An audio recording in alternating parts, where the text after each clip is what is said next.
Welcome to the Fine Print of History. Today, in Episode 1, we'll be talking about the peace that built a war.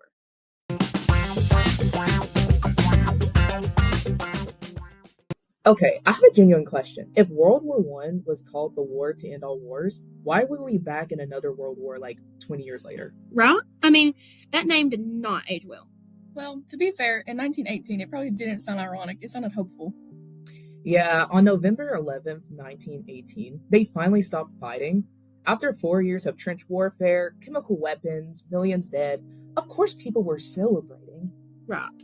I guess when something that catastrophic ends, you just start convincing yourself that humanity finally learned its lesson. Except ending the fight doesn't mean you fix the problem.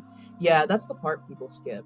The war ended in 1918, but they still had some unfinished business. In 1919, the U.S., France, Italy, and Great Britain all gathered to decide what was going to happen next.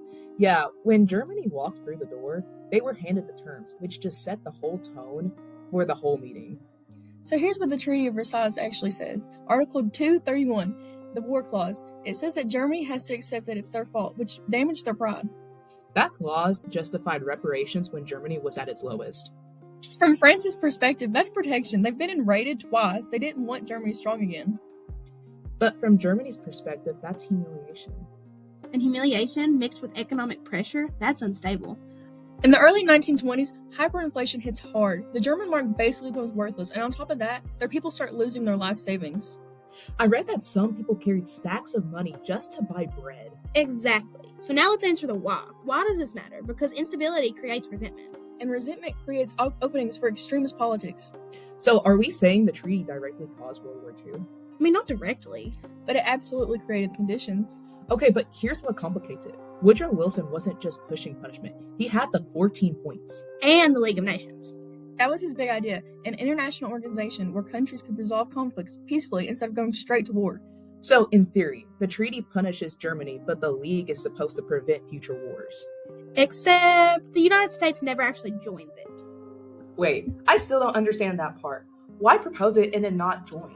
It's because U.S. Senate rejected it in 1919 and 1920. A lot of senators were isolationists. They didn't want America tied to another European conflict.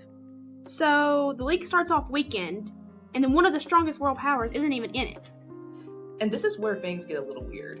Right, Wilson's stroke. October 1919, he suffers a massive stroke, and he gets left partially paralyzed. And people didn't fully know how bad it was, right? Correct. The severity was downplayed. His wife, Edith Wilson, controlled access to him and filtered information. Which means while the Senate is debating whether to join the League, the president fighting for it just vanished. And without the U.S., the League of Nations doesn't have the enforcement power it needs. So when aggression rises in the 1930s, the League can't really stop it. Which brings us back to the original question. Why were we back in another world war 20 years later?